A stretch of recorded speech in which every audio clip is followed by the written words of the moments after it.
Hello, hello, and welcome to my labor of love here at Cabin Fever Crochet. Finally, I'm doing a little intro. I apologize for the lighting. The lighting's good for the actual tutorial, but it's going to kind of go in and out a little bit. Full on bright sunlight. I've adjusted as much as I can, and it is what it is.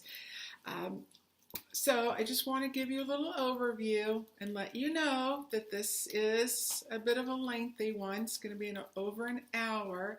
So I hope that if you want to make this project, you'll have some time to set aside for it and just think of it as taking a class, perhaps. The hat itself is easy, relatively easy. I hope so. I think so. Once you get the hang of it and work it up, you can work it up pretty quickly. So the reason it's lengthy is because I explain, show you what we're doing, why we're doing it as we go along, and give a variety of options and flexibility within this so you can kind of create it to how it suits you. So you can wear it as more of a closer fitting beanie, if you like. So we can get some better lighting going there. Sorry for the jiggle wiggle. This is the hat I will be doing in the tutorial. So you can make it a beanie, a mid slouch, a full-on slouchy, or even if you like that, what do you call it? The bunless. The messy bun, if you're into that, because we'll be working from the bottom up. So how I got started, I'm going to show you. Jay of Jay's Knittin' Pearl Jams recently did a cowl. She called it her Lagniappe cowl. I will put the link below, and I made that up, enjoyed it so much, and was so, do I have it right side up? Yes. So inspired by this, I really wanted, here's the full size. I really wanted to make a coordinating hat to go with it, matching hat for it. So I looked at it and played around and I figured out the multiples. And then I did my own multiples and changed it up a bit to fit smaller body of work of a hat, because I knew to see the full pattern that if I did the exact same stitch and separation of chains and skip stitches that Jay did, that there just wouldn't be enough to work with by the time I got the pattern and started the decrease to really show it off. So I figured out the multiples, and again I modified them to work with my hat. And this is actually the second hat that I made. The first one I did is the blue hat that I had on recently, and this one is even yet another version. So you're going to have several versions, 2 different patterns within the pattern, a variety of bands that you can do. As long as you stay within the multiples of the hat, you'll be fine. So if you like a certain way of doing your band, you're welcome to do that. So this is a little bit different stitch and of a repeat. So this was the first hat that I made, because the yarn, that I worked with is the Yarn Bee Chloe yarn. This is in the color French Rose.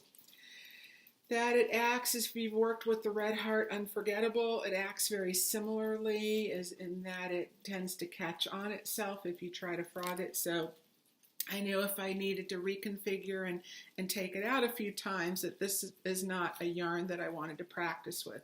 So this is the Hobby Lobby, I think it's Yarn Bee Soft Secret, which Caron Simply Soft would be a pretty close equivalent. So that's what I worked up for the first hat. And then I started with this one, and this is the same pattern as Jay's.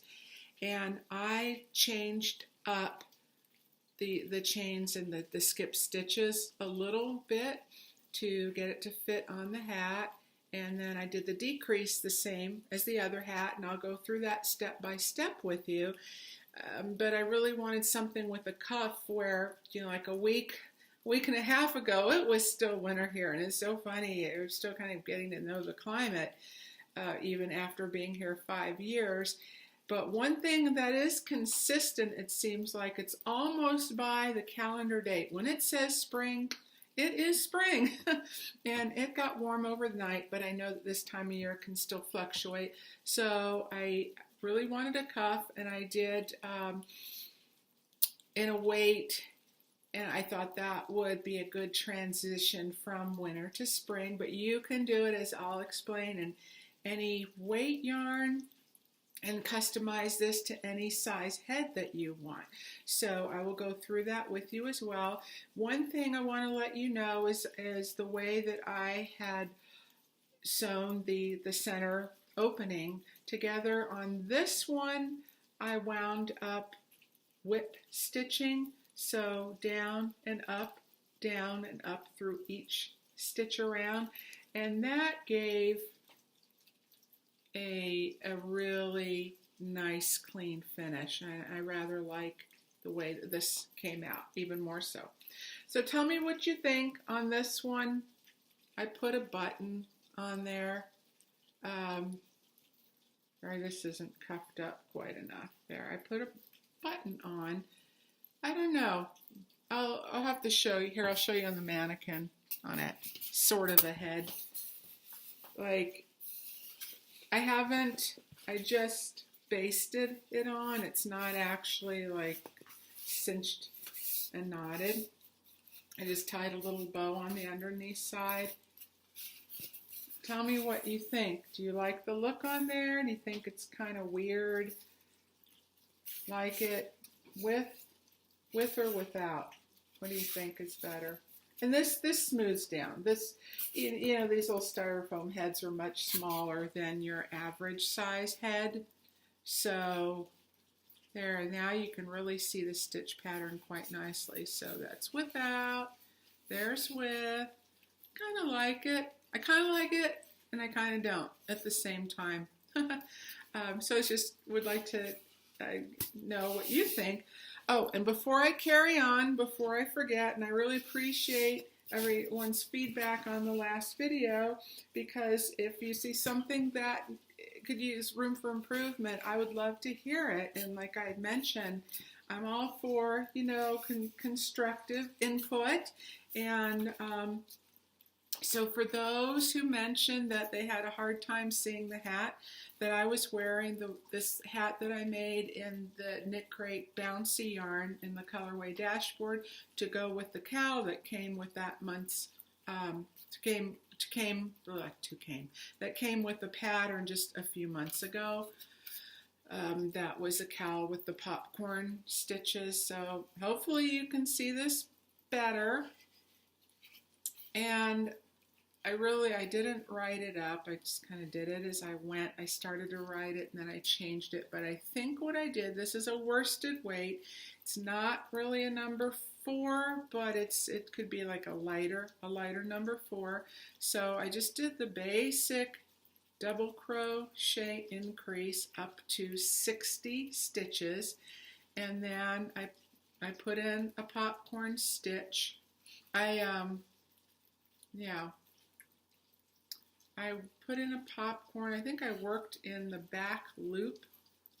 You can see the little ridge. I worked in the back loop on each following round, but on every 6th stitch, I put in a popcorn stitch, and then I did the round thereafter in a single crochet, and then I did a double crochet, and then I just alternated my placement in between each popcorn.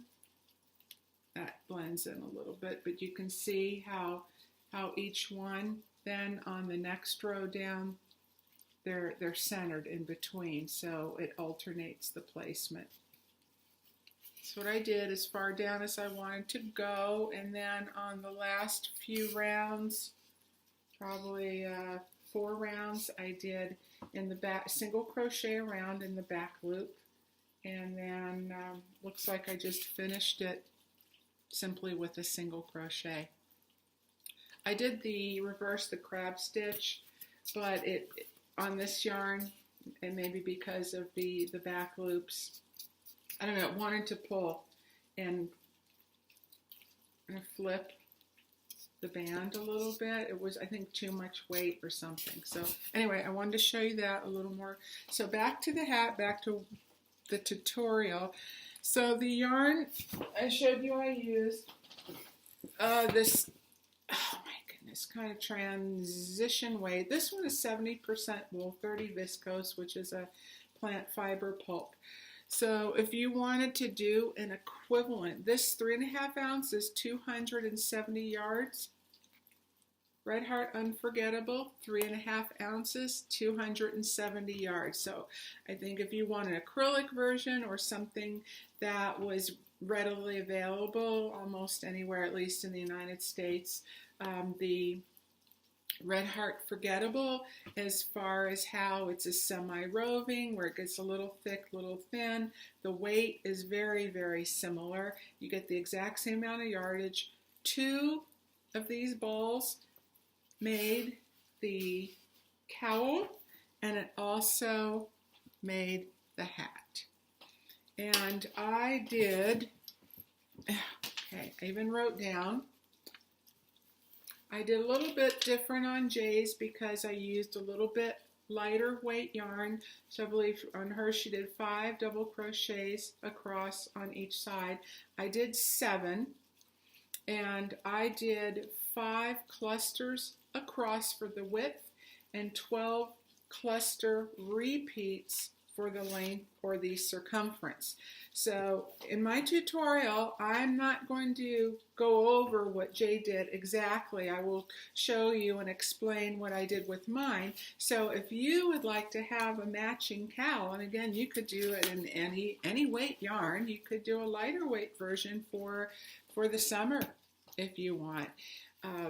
Then the link, like I says below, and just go to Jay's channel and follow her lovely tutorial. And if you haven't watched her yet, you are in for a treat.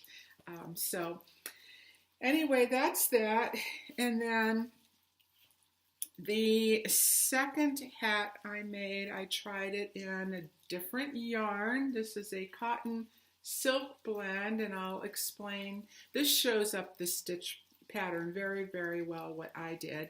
And then the last one, the one, like I said, I'll be working in is this hat. And this is real lightweight. It's 58% cotton, the rest acrylic. And I'll go over all the yarns and everything with you just so you can get your supplies and get started.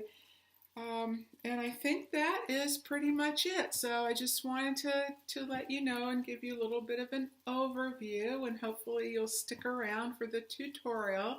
And just bear with me. It's my first just full-on tutorial with a hat that I created, inspired from Jay's lovely work. Oh, hey, I wanted to let you know a couple other things in that in Jay's cowl, I used a J hook, so I did go up for that one. And then the hats, I did a couple other hook sizes, and I'll go over all that with you. But I also want to let you know that there are a couple of segments in there, which even after redoing the tutorial a couple of times, because I'm still getting the hang of the angle and the placement of the camera and where I am, that fits into all that. So you will see my hair hanging in view, and part of my head and part of my shoulder in some parts, but just like with anything, you know, and I'm human just like everybody, and the more practice, the more we hone our crafts and our skills down. So something that I'll just keep in mind when I do for the next time and watch out for. But you still should be able to see the important things, what you need to see. So try to just block that out of your mind when you see my hair hanging in there. Okay, all right, I'll see you in the next segment. Okay, bye.